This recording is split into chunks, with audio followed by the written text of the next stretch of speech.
This is John Walton, and you're listening to the Power Play Point podcast with the Blueliner on point and Anna Knox. Here's Wilson, and on the right side, he scores!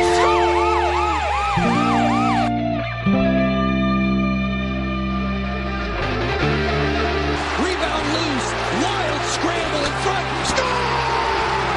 Ovechkin with a buzzer beater! It'll count! And a hat trick tonight, number 21,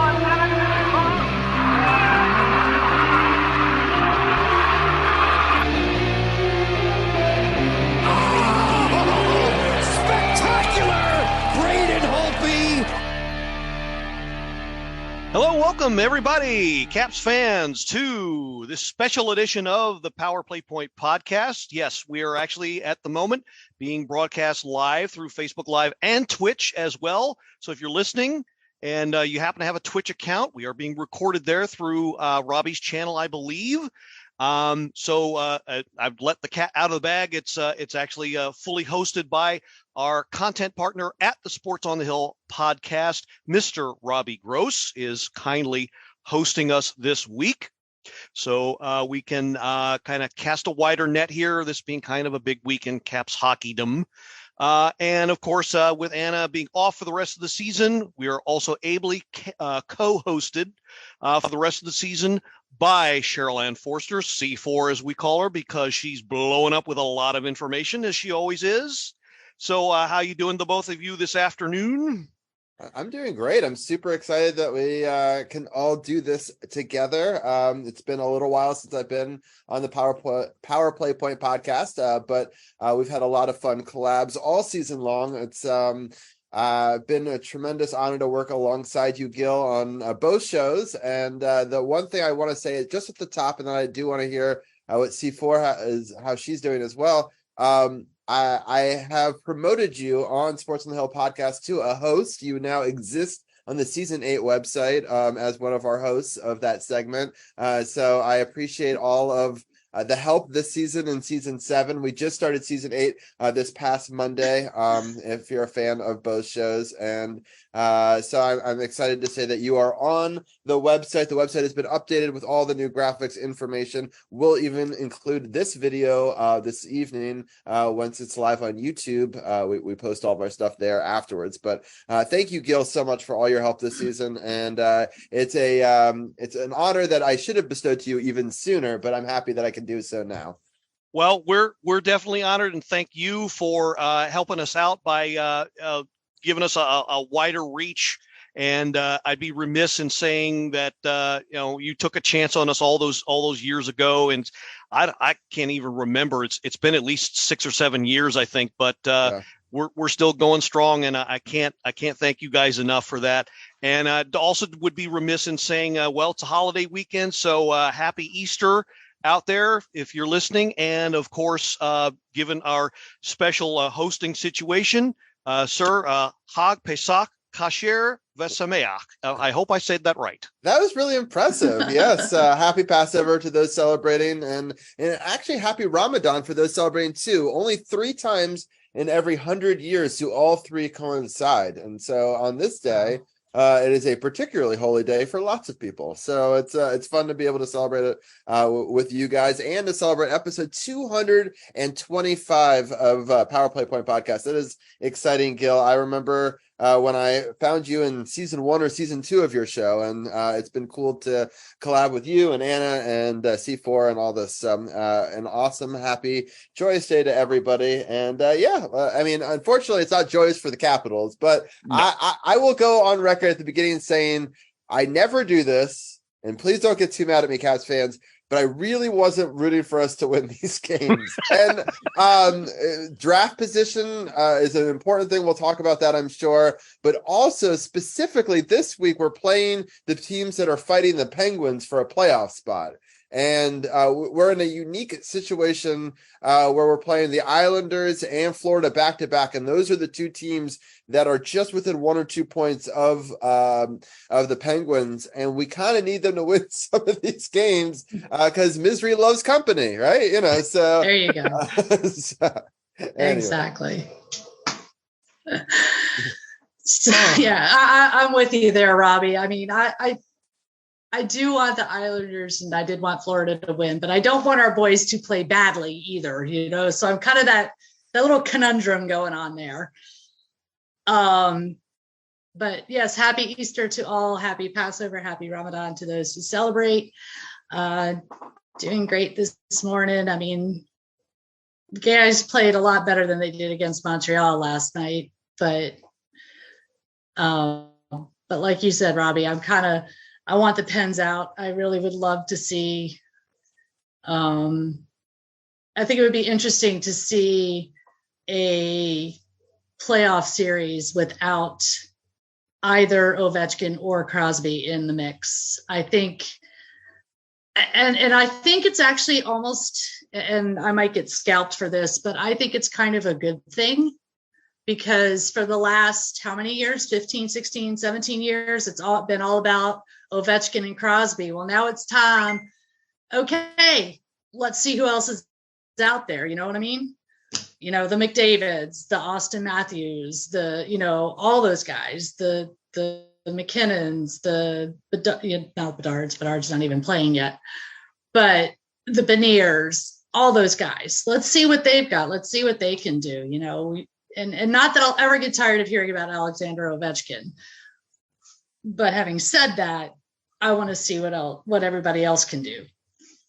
So that's just me.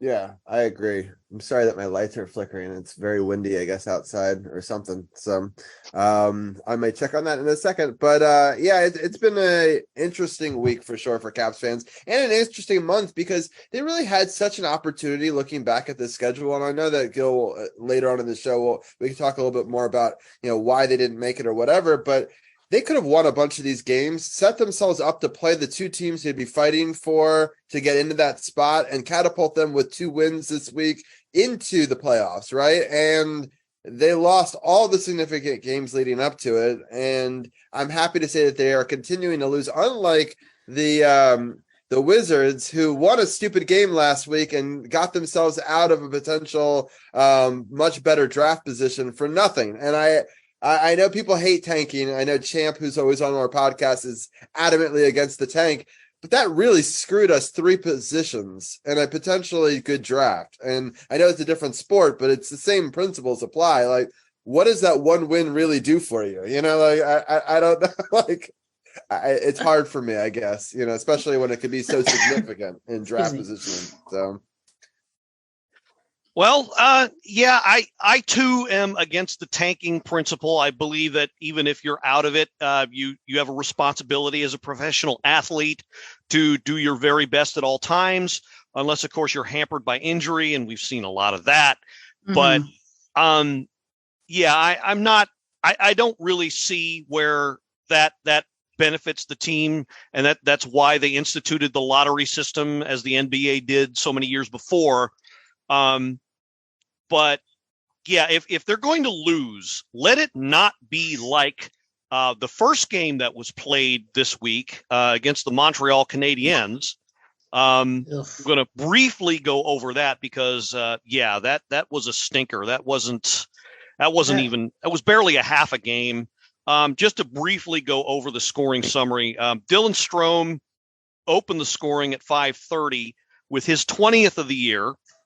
Third time he's done that. Jensen and Ovechkin on the assists there. And then that was it for the first period. And then everything just fell apart in the second completely. Caps actually had 2 power plays, ended up giving back-to-back shorthand goals. And that hadn't been done in something like 14 years. Yeah. The broadcast crew said something about that.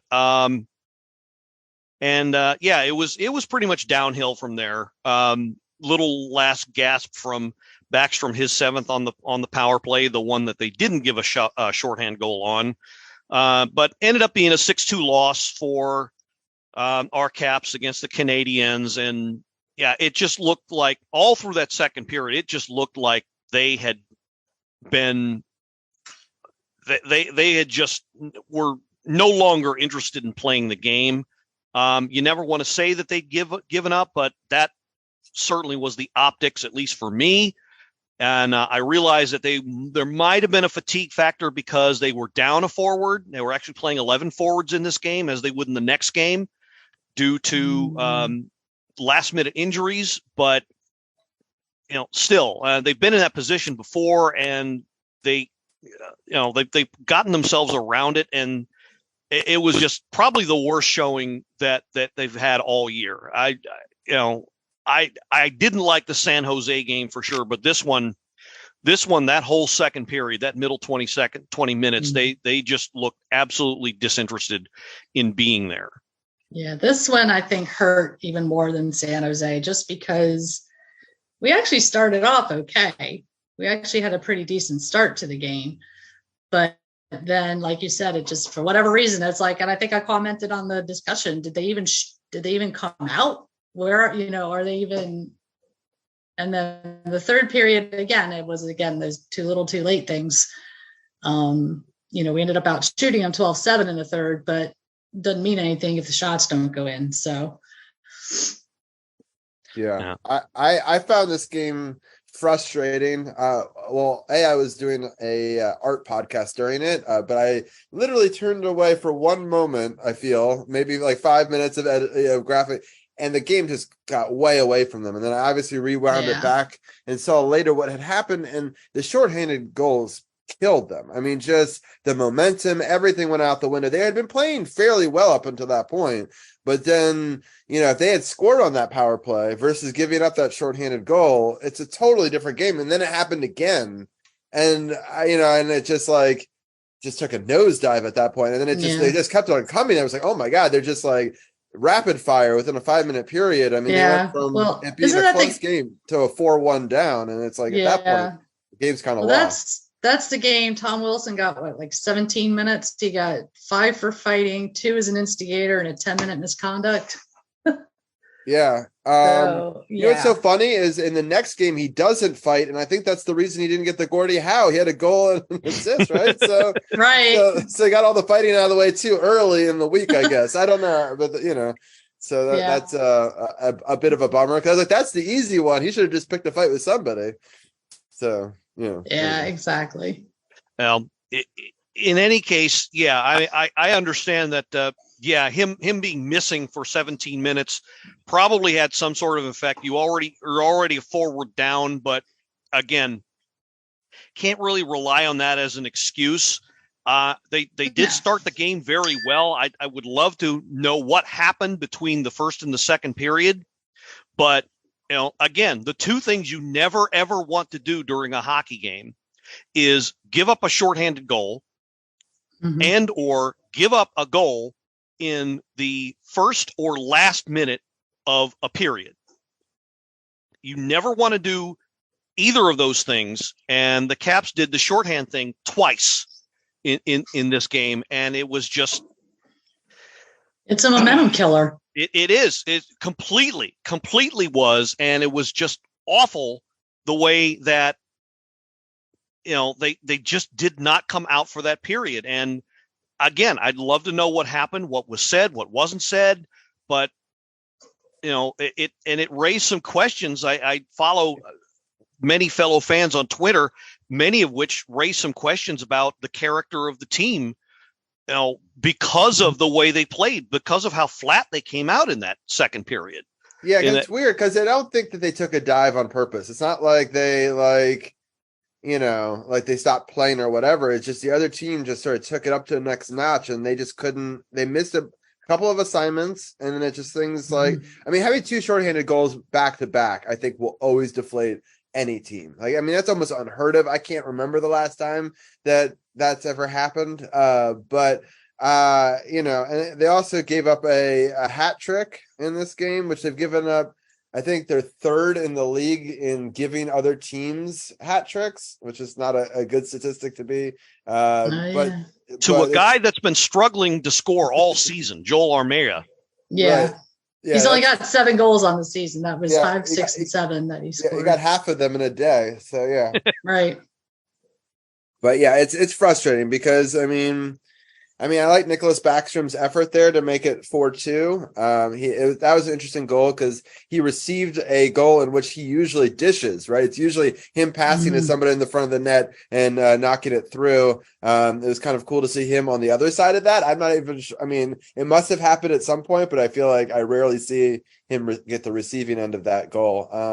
So that was good to see, some fight, but then just almost right afterwards, just 2 minutes later, I mean, I guess by then it's the empty net. So that was a good effort for that empty net goal. Like some empty net goals, I feel like I thought we defended it well. He pushed through and he got it, and obviously that's a killer. Because if we could somehow make it, 4-3, maybe it's a different game. But that second period crushed us, and I mean, I don't think you'll win very many games, if any, when you give up 2 shorthanded goals. No, not at all.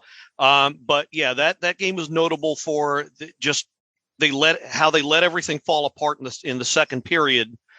So you had to wonder how they were going to come out in the next game with maybe nothing at stake for them, but a lot at stake for other players that were involved. When I say other players, I meant other teams. That their fates are so tied to this one game. You had to wonder how they were going to come out. Were they going to come out flat again? Were they not going to care? Were they going to give it their best effort? Well, they gave it their best effort in this game against Florida. I will give them that. I don't like how the game went. I don't like how they lost. No. I don't mind that they lost. I don't like how they lost. And there's a difference in that, and some eyebrows were raising that how things happened was maybe on purpose because they came actually pretty close to winning. And those of you who didn't see the game, not knowing what I'm talking about, we'll get to that in a second. But of course, the game we're talking about was last night against Florida. So we'll go down the more detailed scoring summary for this one. First period, there were no goals. Second period, Strome again, almost the exact same time. No, 8:51 of the second, opens the scoring again. His 21st, this one. Wilson and Protas on the assist on that one. That might be an interesting line for the future. I liked that line. I was watching it last night. I did like that line. Yeah, I kind of like that combination. They were had a lot of spark to them. And then a name that's becoming all too damn familiar to Caps fans, especially when we play this team. Carter Verhaeghe, his 41st, he ties the game. This after, I don't know if the second one, but there were actually 2 goals scored by Florida that were called back in this game, both on account of high sticks. And I don't know, I can't recall when. The first one I think was either early in the second or late in the first. Late in the first. Yeah. In the first. And the second one I can't recall. I think it was somewhere in the middle part of the game. Yeah, I think it was between Strome and Verhaeghe. Yeah. They thought they tied it up and they didn't. Right. And so it's kind of a strange game, the way the game was flowing in this game. But you had that feeling that the Caps were definitely into it, and I think Alexa Landestoy even said it had a playoff feel to her, and it kind of did. And I like the fact that they raised their compete level for this, and it showed. But we're still in the second. Caps actually end up falling behind. I think the thing that doomed them was they couldn't stay out of the box. What do you know? You feed the cat a bar of X-Lax, that's what's going to happen. Aaron Ekblad on the power play, his 14th, brings the Panthers up 2-1. And then a few minutes later at 16:05, Tom Wilson ties the game with his 10th of the year. Sherry and Kuznetsov on the assist for that one at 16:05 again. That was a pretty pass from Sherry. Great effort. Beautiful pass from Sherry. Great effort by all three. Started on the near boards. Kuznetsov fought off a check to get a cross ice pass over to Sherry. Actually, real quickly, I just wanted to let you know I can share the video while you talk about it. Excellent. Ooh, awesome. Excellent. Yes. Let me see if this works. Hold on. Give me 1 second to reset one more thing, and then I will let you go. Here we go. This button is there. All right. Now you're good. So hold on. Okay.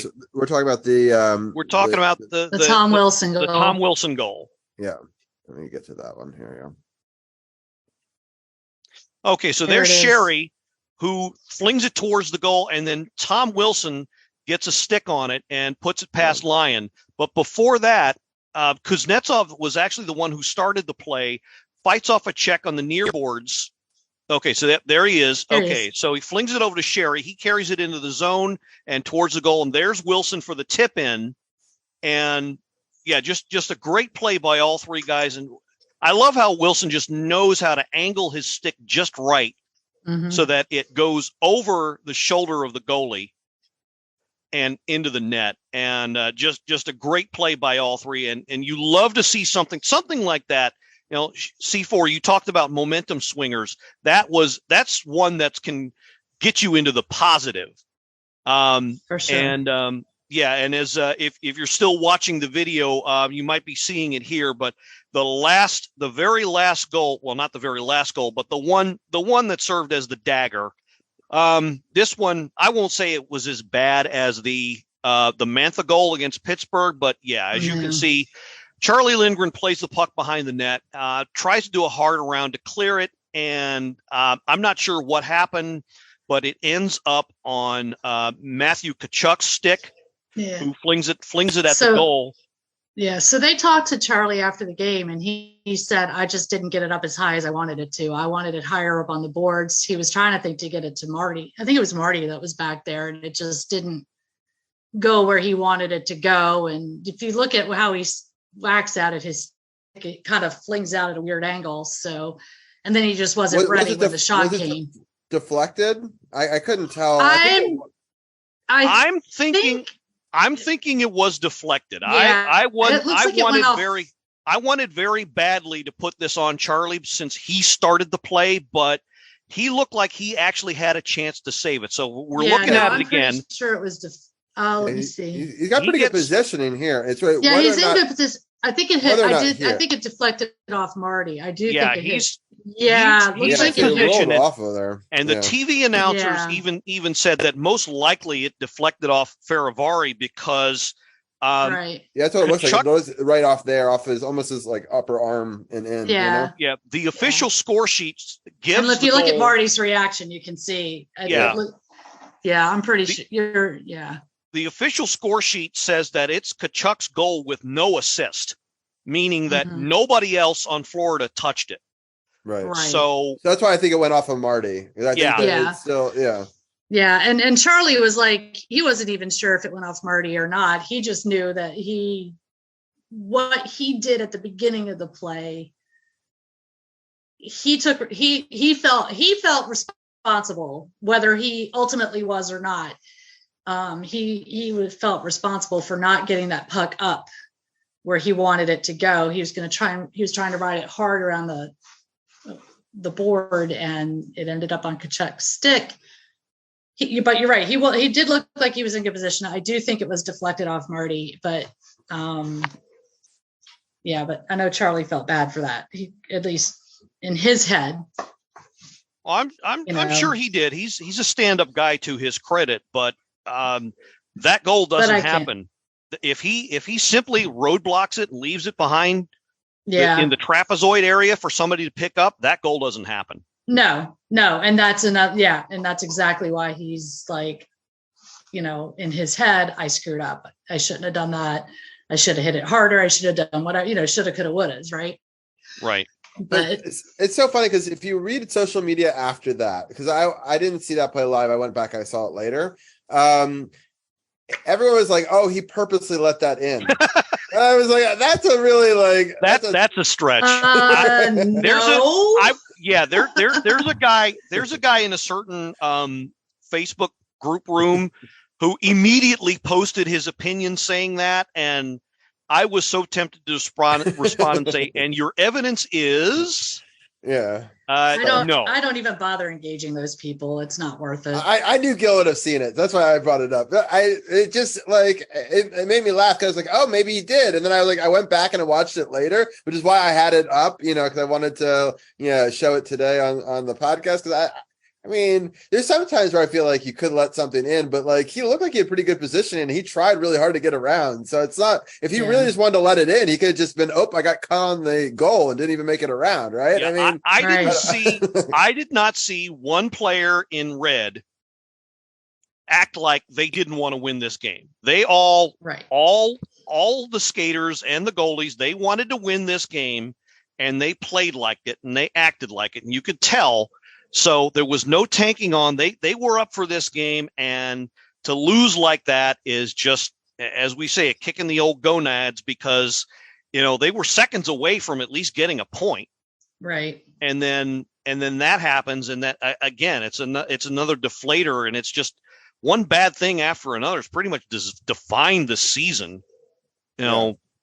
Just seems like nothing was going to go their way this year. Right. Well, when you have 2 or 3 key players out for half the season or almost all, or in the case of Hagelin, the entire season, that's different than, our injuries, yes, every team's been dealing with injuries. I don't know many other teams that have had 2 or 3 key players out at the same time for as long as we did, Yeah. And I'm not using that as an excuse. I'm just saying that that's what happened. And I get that, but I want to go back to the question of both the makeup and the character of the team. And so we'll flip back to the Montreal game. Something, I don't know, I can't put my finger on it, but it was a different team that came out for the second 20 minutes of that game. Yeah. Now, I noticed that every time, and it's been a lot, I admit, it kills me to say it because he's pretty much my favorite Cap, but every time TJ Oshie goes back to the disabled list, as it were, not that hockey has one, but every time he goes back on the injured list, it just seems like the Capitals become a different team, become a team that goes through the motions. And I see that. Now that we're coming up on the off season and the Caps need, obviously, to rebuild their roster in a lot of different spots. So that kind of begs the question, do they go after a skill player, or do they go after a guy like a TJ Oshie that has some of that, but is also a character guy in the locker room? How much of that is important to rebuilding this team? Right. Yeah. I agree. It's tough because we have so much money invested in so many players. Like, we're going to have to put some trades together to get them off. And who's going to want some of these players? They've kind of played themselves out of a lot of. I still there's value to them, but there are a lot of bloated contracts, and there are a lot of ones that are hard to move with some veterans.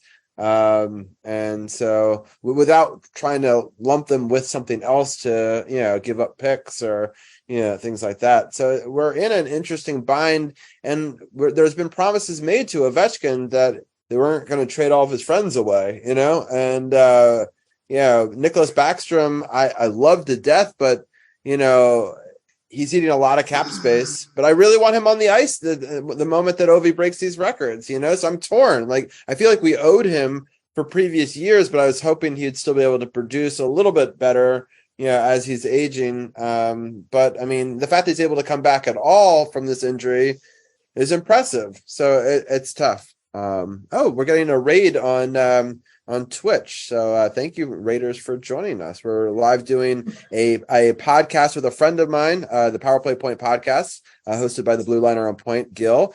We got special guest Cheryl Anne Forster with us as well. So appreciate everyone for tuning in and joining us. And we're talking a little bit of hockey and the disappointing season for the Capitals. And this will be their last week of the season forthcoming. And they're not going to make the playoffs for the first time in a bunch of years. So we're kind of breaking all that down. But yeah, welcome on in. And thanks, you fellow denizens on Twitch for joining us. You are certainly Raiders of the Lost Art of podcasting. Oh my God. Sorry, I couldn't resist. If you hated that, you're going to hate the last one.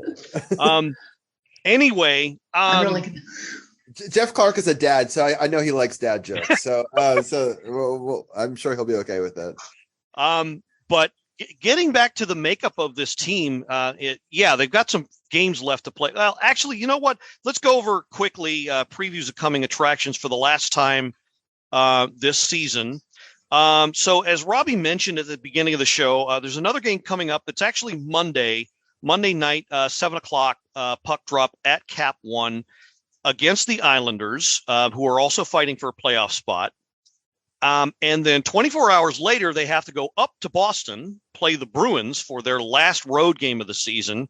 And then they finish the season Thursday night back at Cap One's Fan Appreciation Night, if you're going, against the New Jersey Devils, who have secured a playoff spot already.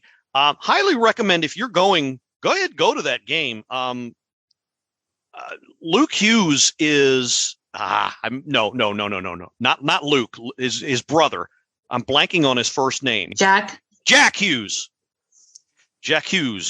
Myself of I knew screwing that up. I saw that in the process. Go on.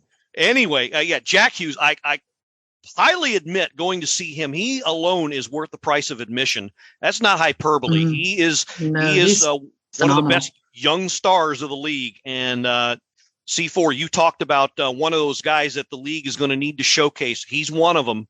Mm-hmm. And it's great to see him and the Devils actually to make the playoffs.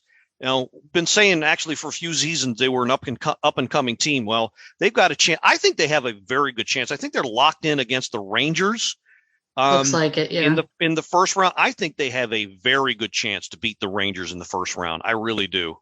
I really like that matchup. And it's funny because they've come so long. Just in the 2020 COVID season, and people will forget, we beat them 8 times in a row. It's a record. No one's ever beaten another team in the regular season all 8 times. But then you could sort of see their rebuild, and they did it the right way. And, and I think that they did a lot of really smart moves, goaltending, defense, and they really built a team that's quite different in the last 3 years from what we saw.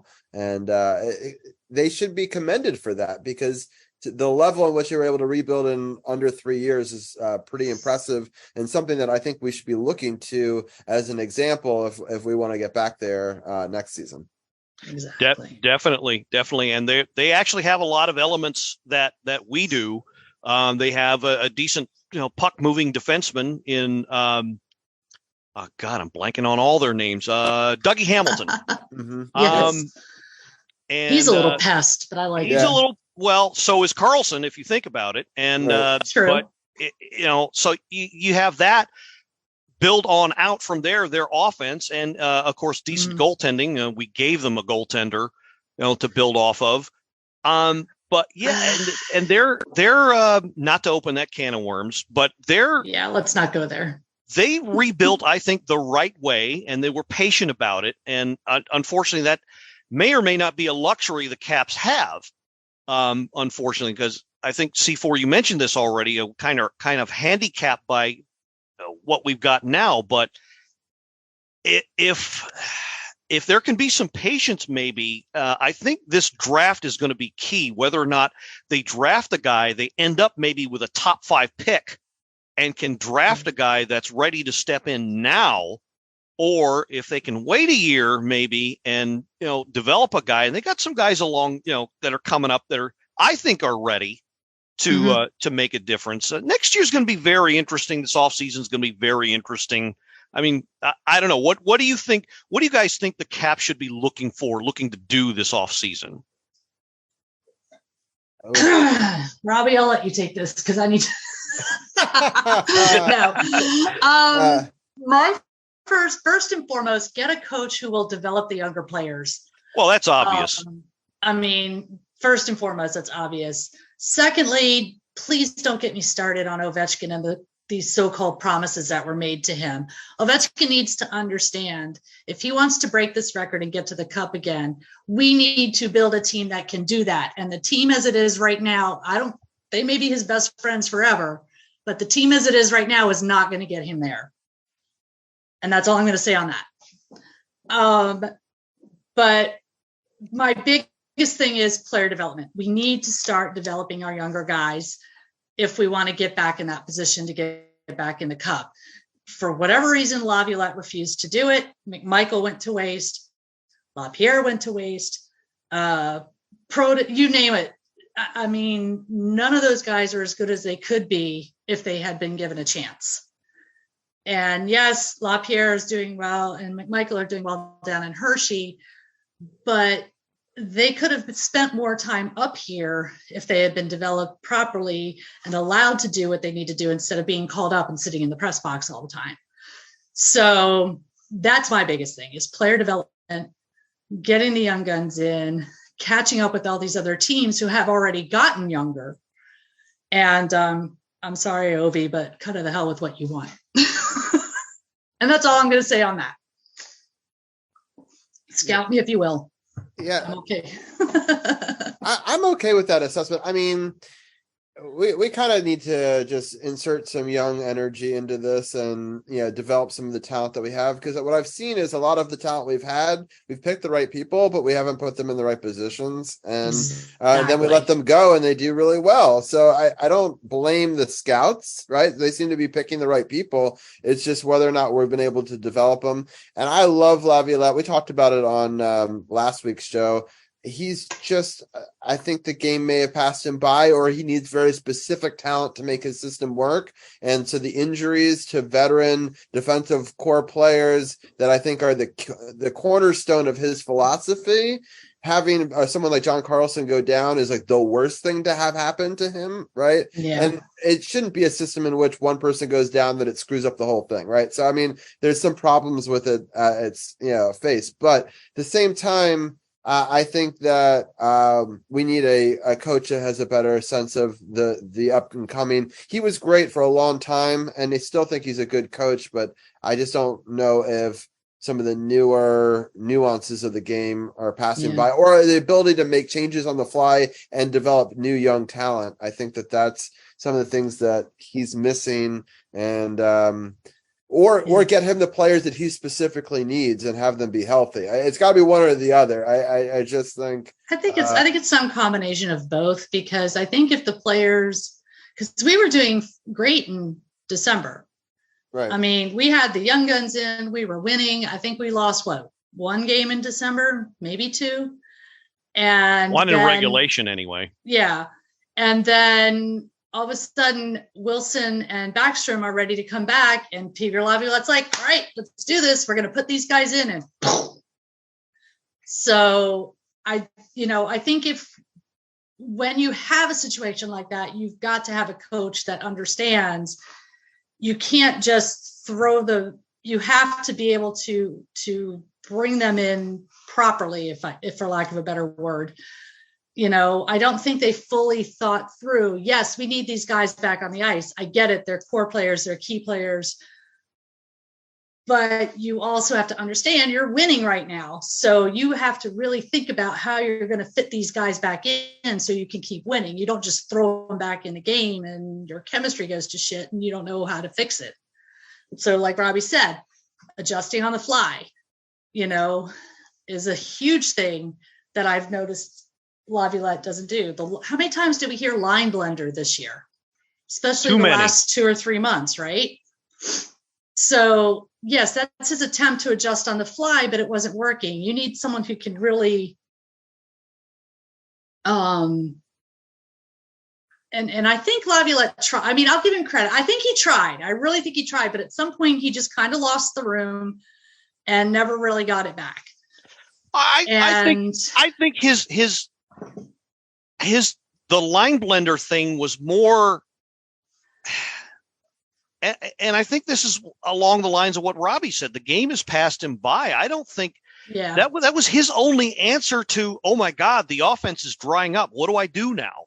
Right. Exactly. And the blending the lines like he did was his only answer to, what in the hell do I have to do to get these guys to score goals?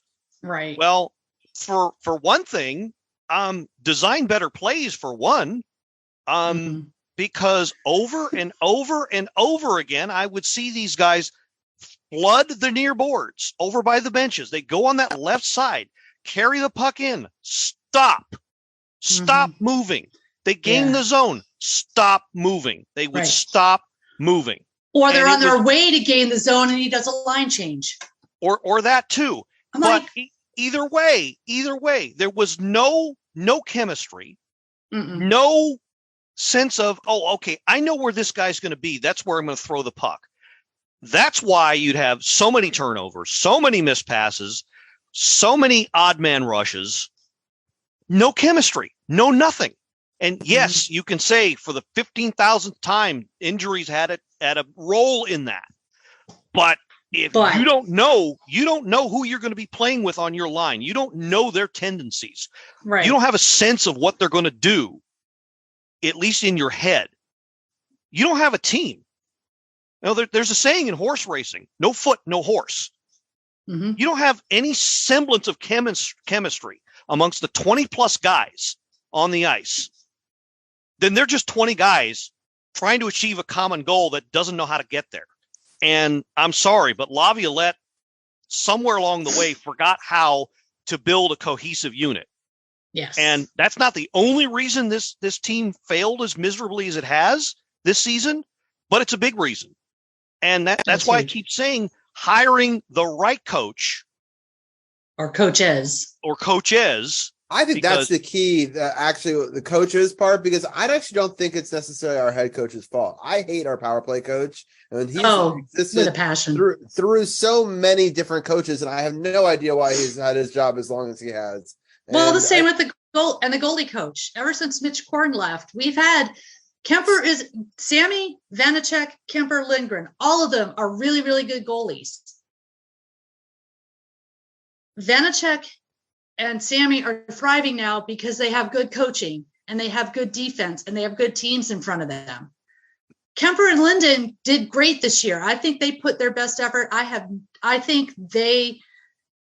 I'm not saying they're better than Sammy and Vanacek. I think Sammy and Vanacek would have done just fine here if they'd had the great coaching and the right defense in front of them. They didn't. They moved on. They're doing well.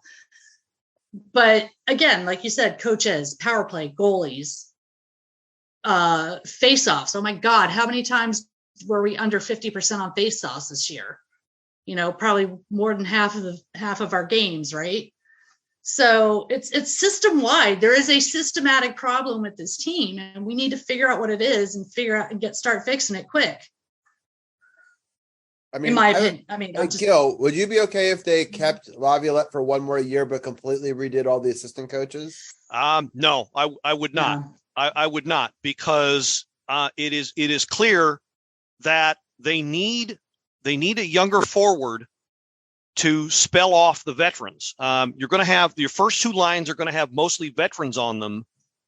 So you need a younger, your third line's probably going to be full of younger forwards. And Sherry, I don't know where he's going to fit in all that. I kind of hope they keep him, but I don't know. But Protas needs to get more than 10 minutes a night. That's evident. Sure. And they need to throw one more in there, a winger or center. I don't know how they're going to. Maybe McMichael gets called up, but it's clear that he is not willing to infuse that youth in the lineup at all. He's going to over-rely on the top two lines, and you're going to get more of the same. So if he stays another year, that's what you're going to get. And I'm sorry, just firing the assistants isn't going to be enough. You need a complete and total regime change from top to bottom. And that's to me, that's most, if not everybody that's on the bench. I'm not talking about people like, the video coaches. I think they've done as good a job as you can. Brett Lienhardt and Emily Engelnatsky, they've done as well as you can. Right. But just about everybody on the bench, the goalie coach, definitely he needs to go. Blaine Forsythe needs to go. And I just think, unfortunately, Laviolette's getting caught up in that, but some of it's also his doing. You need a new voice in there who is going to do the best that he can in assembling the pieces and putting them in the best position to win. Yeah, now, I think that's going to be the key. Yeah, I think that's part of what they were hoping Scott Allen would do, would be get in Laviolette's ear and say, hey, da-da-da-da-da-da-da. But Laviolette, for whatever reason, didn't seem to want to listen to that. I would not mind Scott Allen staying. I would like him to stay. I'm not sure if he's head coach ready. No, he's not. I would like for him to stay. And maybe in another year or two, promoting. But he's done a terrific job with the penalty kill this year, and that if you can call anything a success this year for the Caps, it was that. So I would be more than happy if he stayed, but everybody else that's on bench, they all need to go. Mm-hmm. And I think Robbie has the right of it. I think the game's just passed because again, these coaches are older. They've been in the league a lot longer. I think the game is just sort of, it's gotten too fast, and it's gotten, I think it's just kind of passed them by a little bit. And, maybe it is time for them to think about retiring or moving on, or. Yeah, I just don't think we're going to be able to get the pieces that Laviolette thinks he needs to be successful.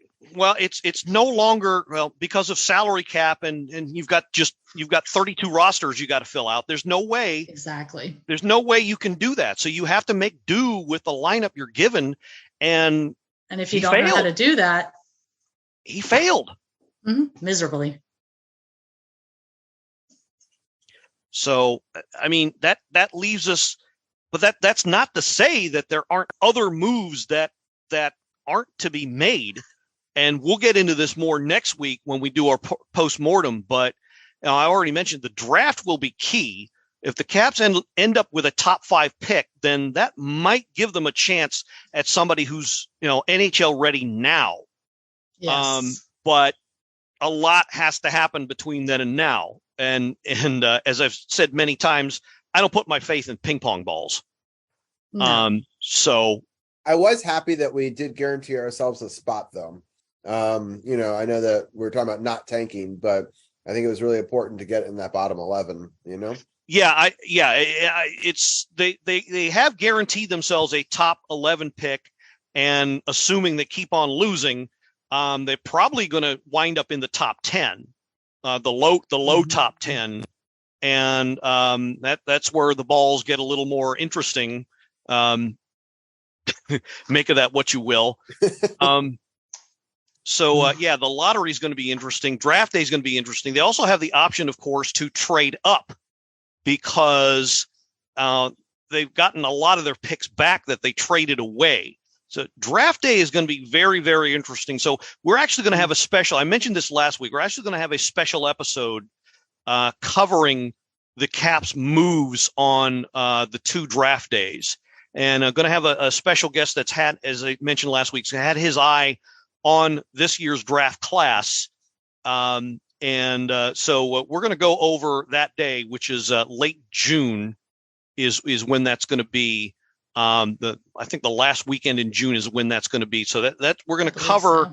Yeah, we're going to cover the Caps moves on that day, and we're going to talk about what could have been, what they do, and how it'll benefit the team. So stay tuned for that. But next week will be the last regular season episode, of course, and with no playoffs, well, I mean, not really much, unfortunately, to cover. So between then and now, might as well go ahead and say it now. Hope everybody has a great spring as we wind down this episode for this week.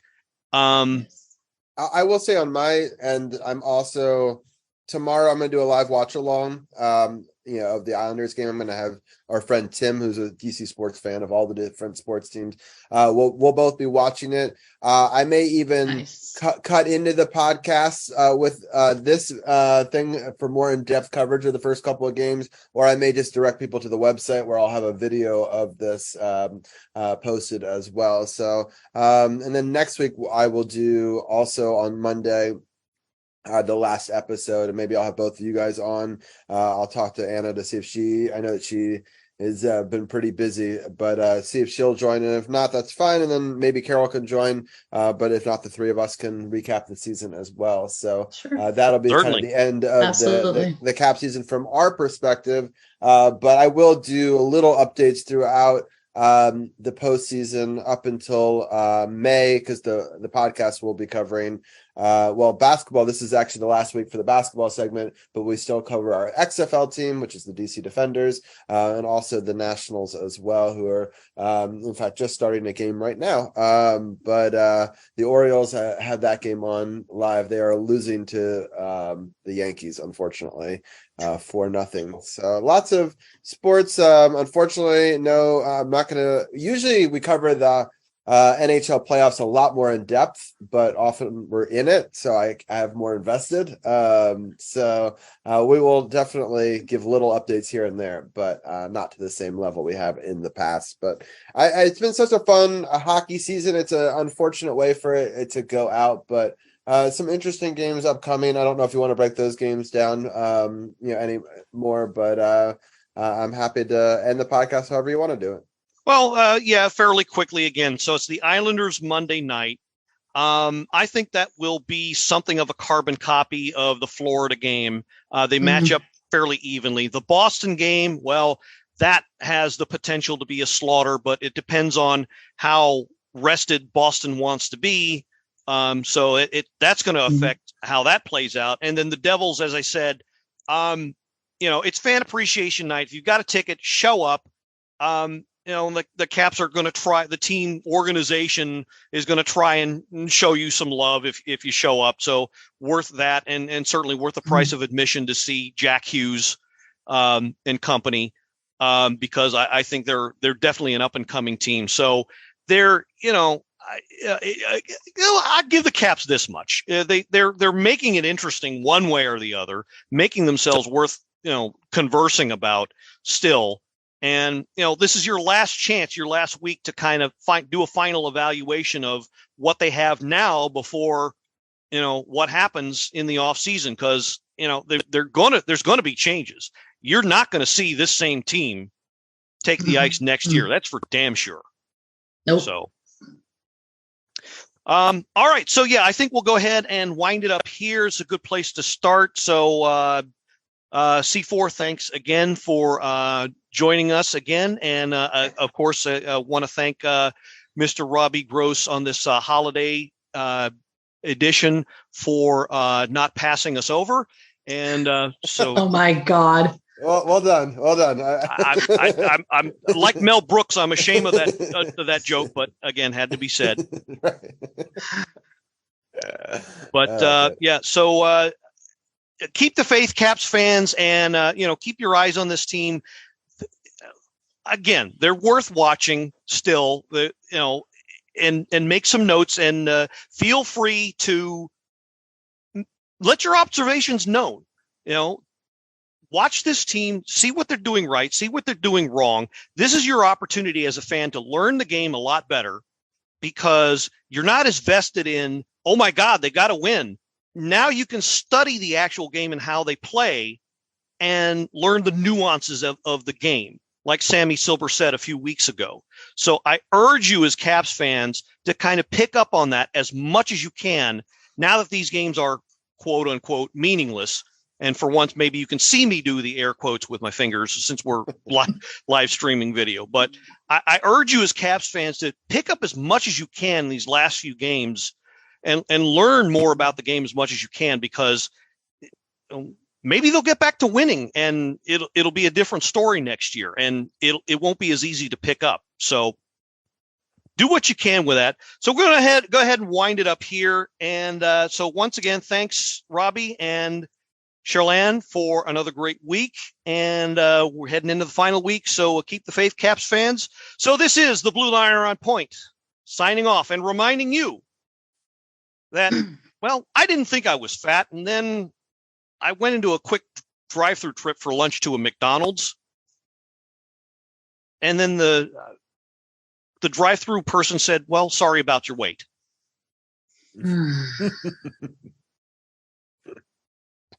Hallelujah, and let's go Caps. Let's go Caps. Let's go Caps.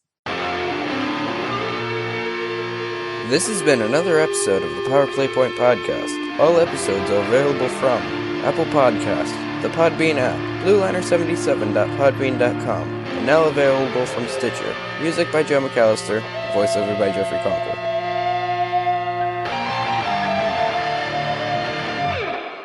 good morning, good afternoon, and good night, Power Play Point podcast. Thanks for listening.